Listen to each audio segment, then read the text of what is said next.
In this video, I want to show you how to check the videos you've watched on TikTok. If you find this video helpful, subscribe to my YouTube channel. So if you want to find all the videos you've watched on TikTok, all you have to do is head over to your TikTok, click on profile. Remember now, these are the videos you've watched on TikTok within a particular period of time. It can be all your videos, it can be just part of any video they want to find on TikTok.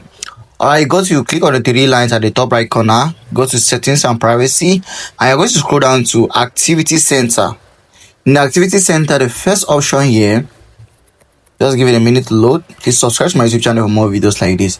The first option, which is watch history. So watch history shows all the videos you've watched on TikTok. So for instance, I see that today, here are the videos I've watched. So here are all the videos I've watched on this TikTok account.